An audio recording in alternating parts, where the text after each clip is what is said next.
Hi, everyone. Welcome to Simply Explained English, the podcast, where we break down English language and grammar into easy-to-understand pieces.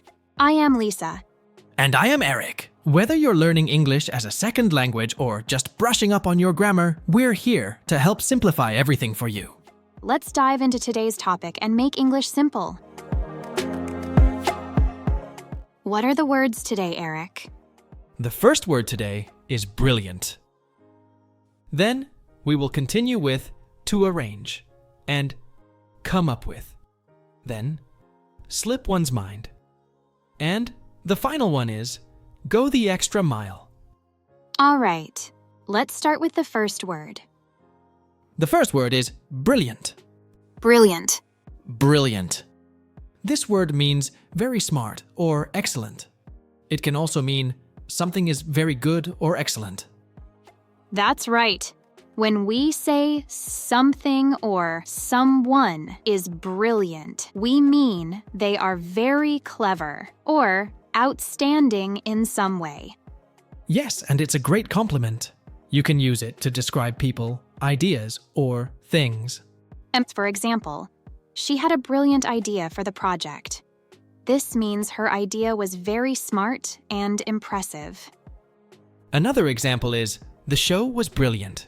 This means the show was excellent and very enjoyable. A grammar point to note is that brilliant is an adjective, so it describes nouns. You can say, someone or something is brilliant. Thank you for the note, Eric. Now let's put brilliant into a dialogue. Imagine a conversation between two friends, Emma and Jack, at a park.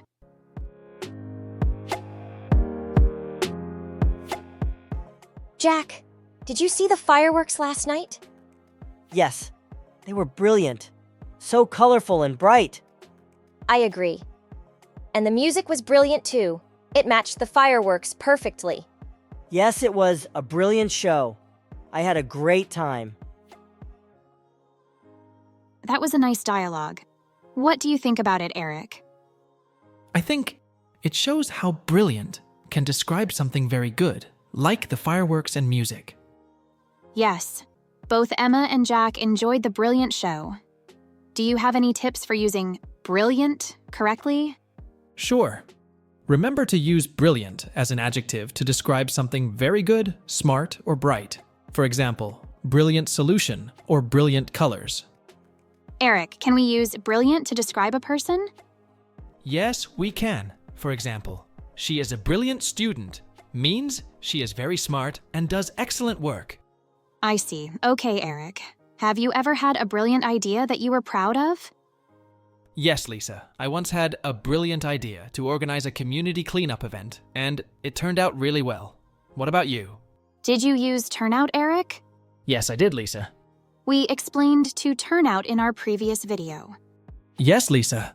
Our viewers can watch to learn turnout and other words in our previous video by clicking this link. Oh, great. Let me answer your question about whether I had a brilliant idea or not. Well, I had a brilliant idea to start a language exchange group, and it has been very successful. It's wonderful to see people learning from each other. It's important for our listeners to know that calling something brilliant is a high compliment and shows that you found it very good. Absolutely. We hope this discussion helps our listeners understand how to use brilliant in their own conversations. Let's move on to our next word, Eric. The next word is to arrange. To arrange. To arrange. This word has two meanings. The first one is to put things in a specific order. The second is to plan or organize something. That's right, Eric. When you arrange something, you organize something or make plans for something. For example, she arranged the books on the shelf. This means she puts the books in a specific order on the shelf. Yes, and it's a very useful verb. You can also arrange objects, like books, or you can arrange events, like meetings. Let's put to arrange into a dialogue. Imagine two friends talking at an office.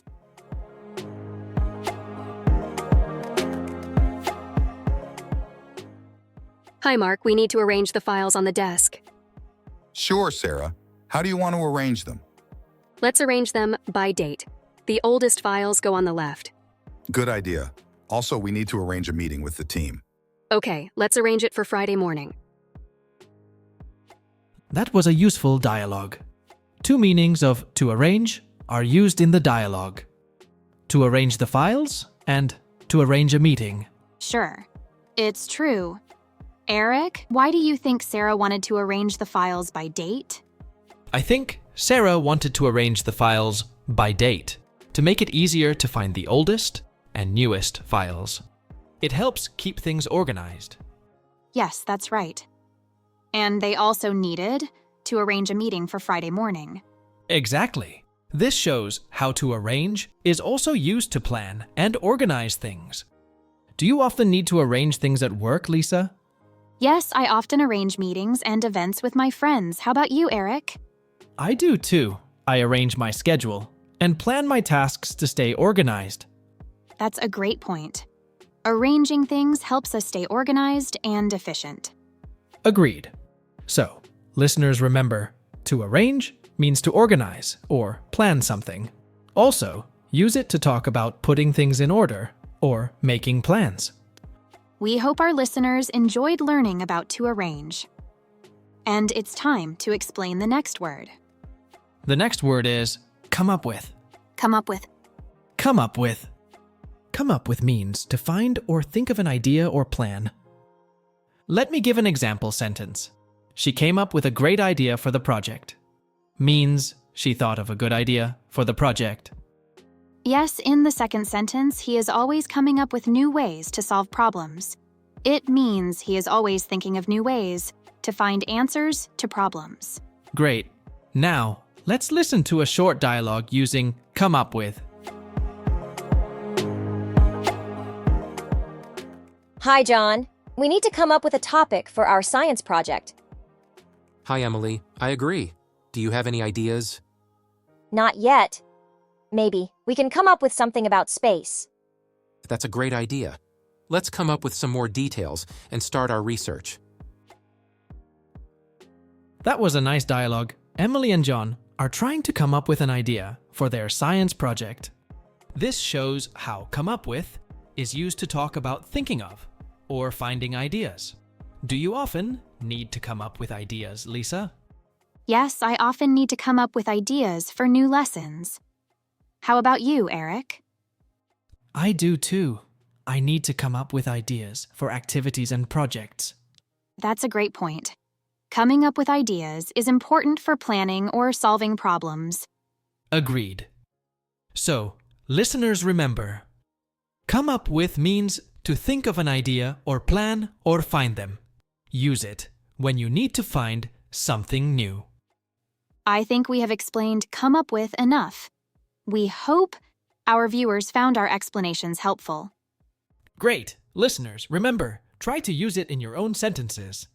Yes, practice makes perfect, and that's all for this word. Let's move on to the next word. The next word is slip one's mind. Slip one's mind. Slip one's mind. This idiom means to forget something. When something slips your mind, it means you forgot it unintentionally. Yes, and it's a common way to talk about forgetting things in everyday conversation. For example, I meant to call you, but it slipped my mind. This means I had a plan to call, but I forgot to call you. Another example is, don't let the meeting slip your mind. This means, don't forget the meeting. Let's put slip one's mind into a dialogue. Imagine two colleagues talking about a work task. Hey, Tom, did you send the email to the client? Oh no, it slipped my mind. I'll send it right away. That's okay, Tom. But just make sure it doesn't slip your mind next time. I'll set a reminder so it doesn't happen again. Thanks for reminding me. No problem. We all let things slip our minds sometimes. That dialogue shows how Tom forgot to send the email and how Karen reminded him. Exactly, Eric. It's a good example of how slip one's mind can be used in a work context. Eric, has something ever slipped your mind? Yes, Lisa. Sometimes appointments slip my mind if I don't write them down. What about you? It sometimes happens to me as well. Especially when I'm busy or if I don't set a reminder, something might slip my mind. It's important for our listeners to know that it's normal to forget things occasionally, but there are ways to remember better. Absolutely, Eric. Using the phrase slip one's mind can help you explain when you forget something in English. We hope this discussion helps our viewers understand how to use slip one's mind. Keep practicing and don't let your language learning slip your mind. Okay, let's move on to our last word. What's the last word today, Eric? The last word is go the extra mile. Go the extra mile. Go the extra mile. Go the extra mile means to make an extra effort or do more than expected. Yes, that's right. It means to work very hard and put in more effort than needed. Let's look at 2 example sentences with go the extra mile. The first sentence is, she always goes the extra mile to help her friends. This sentence means that she always does more than what is expected to help her friends. Yes, she puts in a lot of effort to help them. Yes, Lisa? The second sentence is our teacher goes the extra mile to make sure we understand the lessons. This means the teacher puts in extra effort to ensure students understand the lessons. Good example. Now, let's listen to a short dialogue using go the extra mile.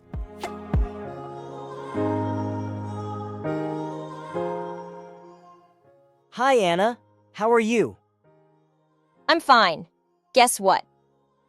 I got a promotion at work. Wow, that's great. How did you get it? I think it's because I always go the extra mile on my projects. That's amazing. What do you do to go the extra mile?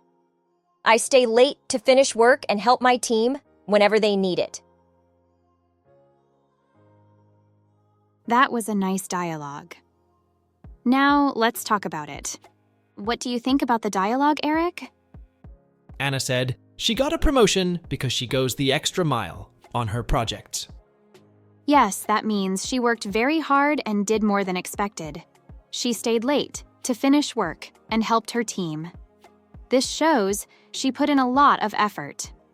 Lisa, do you ever go the extra mile at work? Yes, I try to go the extra mile when I help my students. How about you, Eric? I do too. I sometimes go the extra mile when I prepare our podcasts to make sure everything is interesting and useful. That's great. Going the extra mile is always good. It shows dedication and hard work. And also it can be rewarding. Do you think it's always good to go the extra mile, Eric? Well, not always, Lisa. Sometimes it's important to rest and not work too much. But going the extra mile can make a big difference for important things. I agree, Eric. I think we have explained go the extra mile fairly enough. That's right. And that brings us to the end of today's episode. And that wraps up today's episode of Simply Explained English. We hope you enjoyed learning with us. Remember to study the new words and phrases we've discussed. Don't forget to tune in next time for more simple explanations and useful examples. Thanks for listening and keep improving your English one word at a time. See you in the next episode. Bye for now.